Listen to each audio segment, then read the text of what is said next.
Gracias, presidente. Buenas tardes.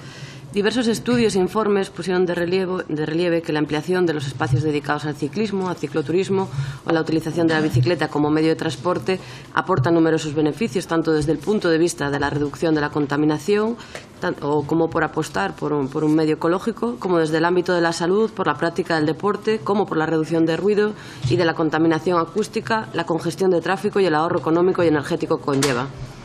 El catedrático de Economía de la Universidad de Sevilla, Castillo Manzano, que ha llevado a cabo un estudio precisamente en este campo, concluye que las políticas de promoción de la bicicleta son muy intensivas y extensivas en el uso del espacio público y añade que se ha cuantificado económicamente beneficios como el ahorro de los costes de uso y mantenimiento de vehículos a motor, el ahorro de tiempo en los desplazamientos, la realización, como digo, del deporte, de ejercicio físico y la disminución de las emisiones.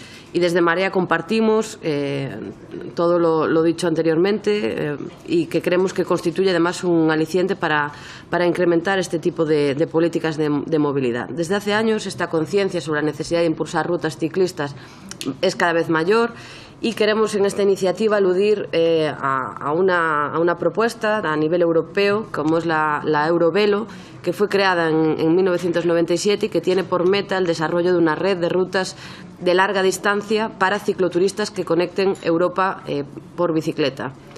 Nos parece una iniciativa muy interesante que debe recibir el correspondiente respaldo en cada Estado o en cada territorio donde hay margen para ampliar incluso el mapa de Eurovelo y que a nuestro modo de ver se queda corto en el caso de la franja noroeste. De hecho, en Galicia, asociaciones, organizaciones ciclistas llevan años demandando la creación de rutas ciclistas mediante el aprovechamiento de infraestructuras o vías férreas en desuso. El pasado mes de septiembre, asociaciones ciclistas como A Golpe de Pedal, Pedaladas y otras protagonizaron un día reivindicativo en Pontevedra para reclamar la cesión de la vía férrea que no se utiliza entre Pontevedra y Vigo con el fin de incrementar esa ruta verde de 32 kilómetros.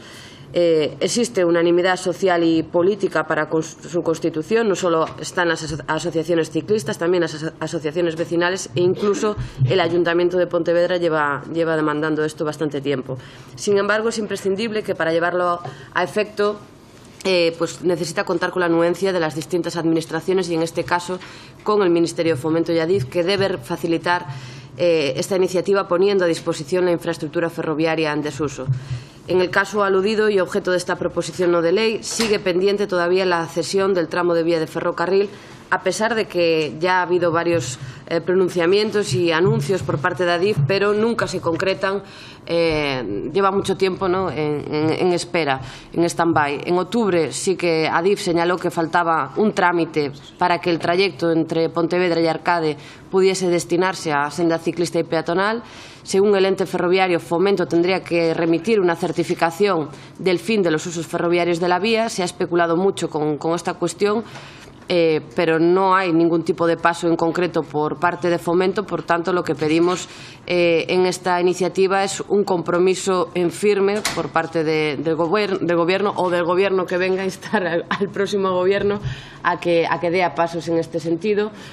Comentaba antes con el compañero del Partido Socialista que parece que hay un problema ahí con la tramitación. Queremos que demuestre si hay o no voluntad de sacarlo adelante y, en todo caso, incluso si pueden aprovechar el poco tiempo que queda para sacarlo adelante. Gracias.